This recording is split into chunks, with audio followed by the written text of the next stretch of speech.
कर्नाटक के मैसूर में 2 बच्चों की मां अचानक घर से गायब हो गई। उसके पति ने पुलिस थाने में गुमशुदगी की रिपोर्ट दर्ज कराई, लेकिन अनजान लाश मिलने के बाद ये पूरा मामला एक अलग ही दिशा में चला गया। और लाश मिलने के बाद पति को अपनी पत्नी की हत्या का आरोपी बनाया गया और उसको जेल में बंद कर दिया गया। और उधर लाश का अंतिम संस्कार भी कर दिया गया और मामला कोर्ट में चलता रहा। पति 2 साल तक जेल में रहा और जमानत पर रिहा होने के बाद उसको पता चला कि उसकी पत्नी अपने प्रेमी के साथ आराम से रह रही है, यानी वो मरी नहीं है। ये देखकर पति का माथा घूम गया और एक पल के लिए उसको समझ नहीं आया कि साल 2020 से अब तक वो किस जुर्म की सज़ा काट रहा था। जी हाँ, ये फिल्मी कहानी जैसी एक सच्ची घटना अभी हाल ही में कर्नाटक के मैसूर से सामने आई है। दरअसल पूरी कहानी कुछ यूँ है कि मैसूर में कुशाल नगर के रहने वाले सुरेश नाम के एक व्यक्ति की शादी 18 साल पहले मलेग्गे नाम की लड़की से हुई थी। शुरू-शुरू में तो सब कुछ ठीक-ठाक रहा, लेकिन कहानी में मोड़ उस वक्त आया जब मलेग्गे को अपने एक रिश्तेदार प्रियाकर गणेश से प्यार हो गया और साल 2020 में मलेग्गे अपने प्रेमी प्रियाकर गणेश के साथ फरार हो गई।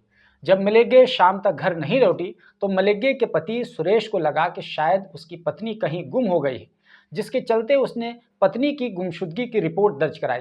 पुलिस ने इसकी छानबीन शुरू की और तलाश करने के बाद पुलिस को आसपास के इलाके में इस दौरान एक महिला की लाश बरामद हुई और उस लाश को शनाख्त करने के लिए पुलिस ने लड़की की मां को बुलाया और लड़की की मां ने कपड़े की बुनियाद पर यह कह दिया कि ये लाश उसकी बेटी की है। अब उसके बाद सुरेश के ससुराल वालों ने सुरेश पर आरोप लगाया कि उसने उनकी बेटी की हत्या कर दी है और पति सुरेश के खिलाफ हत्या का मुकदमा दर्ज कर दिया गया। लेकिन अब जबकि पूरा मामला खुल चुका है और सुरेश जमानत पर बाहर भी है, तो इस सिलसिले में सुरेश ने पूरी कहानी को कुछ इस तरीके से बयान किया। सुरेश ने बताया कि मलेग्गे 2020 में ये कहकर घर से निकली थी कि वो बैंक जा रही है, लेकिन वो कभी वापस नहीं लौटी। हम पुलिस स्टेशन गए और उसकी गुमशुदगी की रिपोर्ट हमने दर्ज कराई, लेकिन मेरी शिकायत के बाद पुलिस ने उल्टा मुझे ही घेरना शुरू कर दिया। जबकि सच्चाई ये थी कि पुलिस मेरी पत्नी को ढूंढने में नाकाम रही।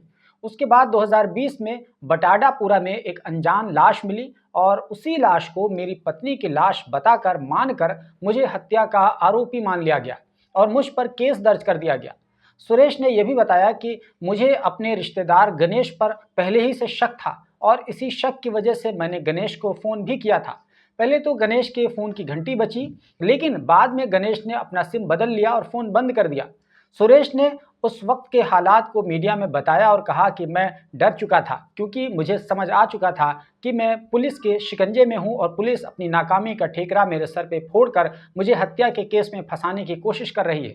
सुरेश ने बहुत दुख भरे अंदाज में कहा कि जांच के दौरान पुलिस वालों ने मुझ पर कई तरह के आरोप लगाए और पुलिस वाले कह रहे थे ये हत्यारा है, जबकि कोई भी मेरी पत्नी को ढूंढने की कोशिश नहीं कर रहा था। सब लोग सोच रहे थे कि मलेग्गे मर चुकी है। यहाँ तक कि जब मैं जेल से ज़मानत पर बाहर आया तो मेरे बच्चे भी मुझसे पूछते थे कि मैंने ये सब कुछ कैसे किया और क्यों किया और कहाँ किया। लेकिन मैं अपने बच्चों को कैसे बताता कि मैंने तुम्हारी माँ को नहीं मारा है, बल्कि मैं खुद बिना किसी गुनाह के सज़ा भुगत रहा हूँ। आखिरकार मेरे जेल से रिहा होने के बाद 6 महीने के बाद ये बात पता चली कि मलेग्गे जिंदा है। सुरेश ने कहा कि उसका पता लगने के बाद मैंने तय किया कि अब उसे ऐसे ही नहीं जाने दूंगा।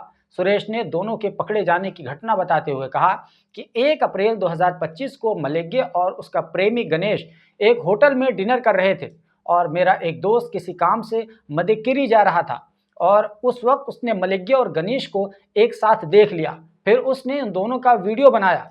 उसके बाद जब दोनों को वीडियो बनाने की भनक लग गई तो वो दोनों एक बस में सवार होकर भागने की कोशिश करने लगे, लेकिन हमारे दोस्तों ने उन्हें दबोच लिया और पुलिस के हवाले कर दिया।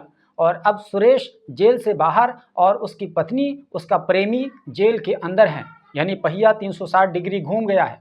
सुरेश ने कहा कि एक औरत मेरी पत्नी के बारे में जानती थी। अगर पुलिस सही समय पर उस औरत से ठीक ठाक पूछताछ कर लेती तो मामला यहाँ तक नहीं पहुँचता और न ही मुझे 2 साल तक जेल में रहना पड़ता।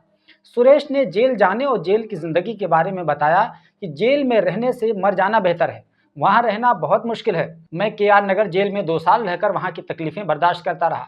सुरेश ने कहा कि अगर पुलिस सिर्फ शिकायत करने वालों को ही तंग करेगी तो हमारा इस सिस्टम पर से भरोसा उठ जाएगा। मुझे किसी भी लाश के लिए जिम्मेदार कैसे ठहराया जा सकता है। अदालत में केस दोबारा खोलने के हुक्म के बावजूद पुलिस जिंदा बच जाने वाली बीवी को पकड़ने में नाकाम रही है। सुरेश ने अपनी मायूसी का इजहार करते हुए पूछा कि हम कहां जाएं और किससे इंसाफ मांगे। ये अदालत की जिम्मेदारी है कि वो मेरी पत्नी के साथ साथ गलती करने वाले पुलिस को भी सजा दे। मुझे इंसाफ चाहिए। हम अदालत के फैसले का इंतजार कर रहे हैं। अब मेरे बच्चों की जिंदगियां तबाह हो चुकी हैं और मेरी माँ बिल्कुल बहरी हो चुकी है और इस गम में निढाल होकर वो बिस्तर पकड़ चुकी है। कोई भी जेल की ज़िंदगी नहीं गुजारना चाहता और अब मैं वादे के मुताबिक अपनी सास की देखभाल कर रहा हूँ। मेरी सास का एक बेटा और एक बेटी थी। एक बेटा 24 साल की उम्र में वो मर गया था। उसकी वजह से मेरी सास का ख्याल रखने वाला कोई नहीं था। इसीलिए मैंने शादी के वक्त अपनी सास से वादा किया था कि अगर आप अपनी बेटी की शादी मुझसे कर देंगे तो मैं आपका ख्याल इसी वजह से रखूंगा। सुरेश ने कहा कि मैं अपने इसी वादे के मुताबिक अपनी सास की देखभाल कर रहा हूं। सुरेश के पिता वी गांधी ने कहा कि हमें पहले ही से मालूम था कि मेरी बहू मरी नहीं है, वो जिंदा है। उन्होंने झूठा मुकदमा दर्ज करके मेरे बेटे को जेल में डाल दिया। ये पुलिस की बहुत बड़ी गलती है। हम पैसे नहीं दे पाए, इसीलिए पुलिस ने हमारी बात को नहीं सुना। क्योंकि पुलिस को पैसे चाहिए थे, वो पैसे के लिए काम करती है। सुरेश की मां ने कहा कि इन पुलिस वालों के खिलाफ कानूनन कार्रवाई होनी चाहिए, जिसकी वजह से मेरे बेटे को 2 साल तक जेल में रहना पड़ा। हम अपने बेटे को जेल से नहीं निकाल सके क्योंकि हमारे पास पैसे नहीं थे। मैंने अपने बहू को ढूंढने और केस को निपटाने में बहुत पैसा खर्च किया है। उसके बाद हमने वकील पांडु पुजारी से राब्ता किया और अपने बेटे को जेल से रिहा कराया। हमारे पास काम नहीं बचा है, हमें अपना कर्ज चुकाना है। उन्होंने कहा कि मैं इस वक्त ठीक से सुन भी नहीं सकती हूँ। सुरेश की मां का आरोप है कि उनके बेटे को मारा पीटा गया, तशद्दुद का निशाना बनाया गया और उसके साथ जो कुछ हुआ अदालत उसके लिए मुआवजे का फैसला करे। वहीं सुरेश के वकील पांडु पुजारी ने बताया कि मैंने अदालत में जरह की, जिसकी बुनियाद पर मेरे मुवक्किल को जमानत मिल गई।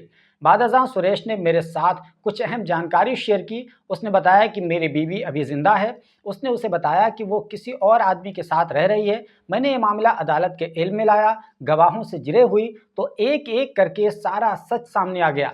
अदालत को गवाहों से मालूम हुआ कि वो किसी और शख्स के साथ इस वक्त रह रही है और जो लाश मिली थी वो किसी और महिला की थी। उसका 2022 में डीएनए टेस्ट कराया गया था, लेकिन पुलिस ने लाश के डीएनए टेस्ट की रिपोर्ट आने से पहले ही अदालत में चार्जशीट जमा करा दी थी। एडवोकेट पांडु पुजारी ने कहा कि सुरेश, जिसे अपनी पत्नी की हत्या के आरोप में गिरफ्तार किया गया था, अदालत में साबित हो चुका है कि उसने अपनी पत्नी की हत्या नहीं की थी। इसलिए मैसूर की अदालत ने मैसूर जिला के एसपी को इस केस के बारे में पूरी रिपोर्ट पेश करने का आदेश दे दिया है। इसी मुनासबत से इस मामले के आरोपी सुरेश और उसके माता पिता के साथ मलेगे से अलग अलग पूछगछ भी की गई है। एसपी विष्णुवर्धन केस की तहकीकात कर रही हैं, पुलिस से पूछगछ करेंगी और 17 अप्रैल को अदालत में रिपोर्ट पेश की जाएगी। इस रिपोर्ट की बुनियाद पर अगली कानूनी कार्रवाई का फैसला किया जाएगा। तो दोस्तों, ये एक ऐसी कहानी है जिसने पुलिस सिस्टम को भी बेनकाब कर दिया है कि किस तरह पुलिस अपनी जिम्मेदारी को लापरवाही से अंजाम देती है और पैसा हासिल करने के लिए वो बेगुनाह को भी फंसा देती है और उसके चक्कर में एक बेगुनाह को जेल की सज़ा मिल जाती है। वैसे दोस्तों, आपने इस कहानी से क्या कुछ सीखा है, आप हमें अपनी राय कमेंट बॉक्स में ज़रूर बताएं। और अगर ये वीडियो हमारा यूट्यूब पर देख रहे हैं तो प्लीज़ हमारे चैनल को सब्सक्राइब कर लीजिए और अगर यही वीडियो फेसबुक पर देख रहे हैं तो प्लीज़ हमारे पेज को फॉलो कर लीजिए, क्योंकि हम यहाँ पर न केवल व्लॉग्स बल्कि कॉम्प्रहेंसिव न्यूज़ और हर तरह की स्टोरीज़ बनाकर देते रहते हैं।